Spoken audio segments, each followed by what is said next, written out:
If you tried face yoga before and you thought that this didn't do anything for me, you're not alone. Most people don't fail at face yoga, they were just taught incorrectly. The main and number one reason why this happens is unresolved facial tension. We cannot lift and tone muscles that hold too much tension and stress. This is why in my videos I address releasing that muscle tension and that tightness in the muscle first and foremost before doing any of the facial exercises. Number two would be doing random exercises without understanding that the face, neck, and chest are working together. So lifting the face, neck, and chest, as well as addressing scalp tension would be the best approach. Number three is expecting results too fast. Nothing is built overnight, so this is why facial yoga requires consistency. And we practice over time, we will achieve more lifted and toned facial muscles, smoother and softer facial tension, and naturally healthy skin glow. Number four would be prepping the skin with facial oil and facial serum.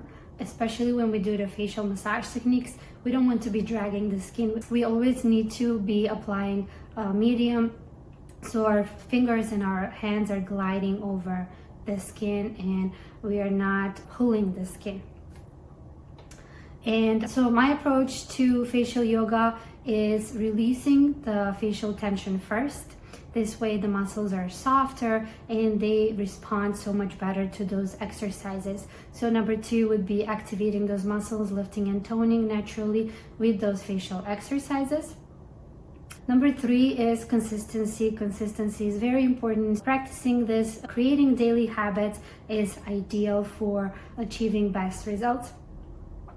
Number four is also massage techniques to improve that blood flow and circulation into the skin, and also lymph flow that releases toxin buildup and water retention in the skin. If you are someone that is looking for natural paths, natural modalities to facial and skin rejuvenation, this is for you. If you are someone that's living a healthy and holistic lifestyle, this is for you. If you hold a lot of tension in your face, neck, and chest area, facial yoga can help with those issues as well. The overthinking lines, which are usually the frown lines, then clenching the jaw, the tightness, the TMJ, even maybe with some headaches or sinus release. Practicing facial yoga over time will help with overall skin vitality and skin wellness. The routines on this channel are designed to be short, effective, and easily implemented in your daily busy lifestyle. We don't need to force our skin. We don't need to be aggressive with our skin. We like to take a gentle, soft approach to support the skin natural vitality and natural flow. So if this resonates with you, subscribe to our channel and follow along for more holistic beauty and healthy rejuvenation tutorials and tips.